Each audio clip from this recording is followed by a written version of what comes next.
ஆண்டவரின் அருள்வாக்கு நம்முடைய வாழ்வின் செல்வாக்கு. தனியாக இருப்பது இல்லை, தந்தை என்னோட இருக்கிறார். எவ்வளோ அழகான இந்த பவர்ஃபுல்லான வார்த்தை இயேசு ஆண்டவரிடமிருந்து. அமெரிக்க நாட்டின் ஜனாதிபதியாக ஆப்ரஹாம் லிங்கன் இருந்த பொழுது உள்நாட்டு போர் நடந்து கொண்டிருந்த சமயம் அது. விடியற் காலை ஒரு 4 மணி போல இருக்கும். அப்பொழுது அமைச்சர்கள் ஜனாதிபதி ஆப்ரஹாம் லிங்கனோடு உள்நாட்டு போரை குறித்து சில கலந்துரையாடலை அவசரமான முடிவெடுக்க அவருடைய அறைக்கு செல்கிறார்கள். அவர் அறை சாத்தப்பட்டு இருந்தது. விடியற் காலை 4:30 மணி போல். அப்போ ஏதோ முனகல் சத்தம் உள்ளே கேட்டது. அப்போ அமைச்சர்கள் நினைத்தார்கள் அதிபர் யாரோட பேசி கொண்டு இருக்கிறார் என்று. சில நேரங்கள் கழித்து கதவை திறந்து கொண்டு வெளியே வருகிறார். ஒருவரும் உள்ளே இல்லை. அமைச்சர்கள் கேட்கிறார்கள், யாரோடு நீங்கள் பேசி கொண்டு இருந்தீர்கள்? இப்படிப்பட்ட ஒரு இக்கட்டான அவசரமான முடிவெடுக்க வேண்டிய தருணத்தில் யாரோடு தான் நீங்கள் பேசிக்கொண்டு? அவர் சொல்கிறார், நான் கடவுளோடு பேசி கொண்டு இருந்தேன். அமைச்சர்கள், கடவுள் தான் நம்ம கூட இருக்கிறாரு. கடவுள் நம்ம கூட இருக்கிறார்.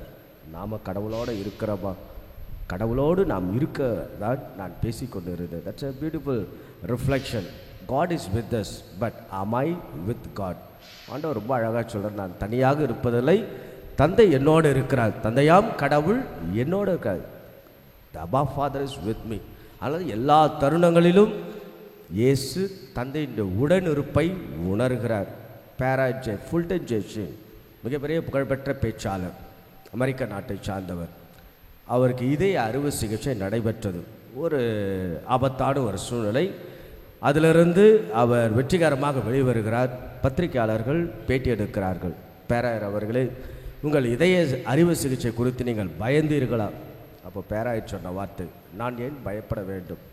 ஒருவேளை நான் செத்தேன் என்றால் நான் இயேசுவோடு இருக்கிறேன். நான் வந்திருக்கின்றேன் என்றால், உயிரோடு வந்திருக்கின்றேன், இயேசு என்னோடு இருக்கிறார் என்ற அர்த்தம் என்று அழகாக பதில் சொன்னார்.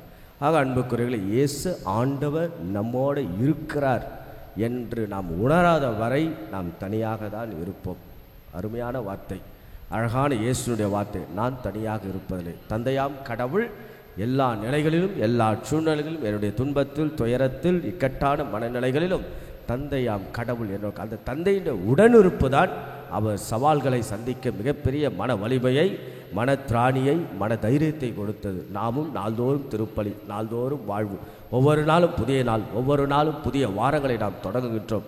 ஆக நாம் யாருமே தனியாக இருப்பது கிடையாது.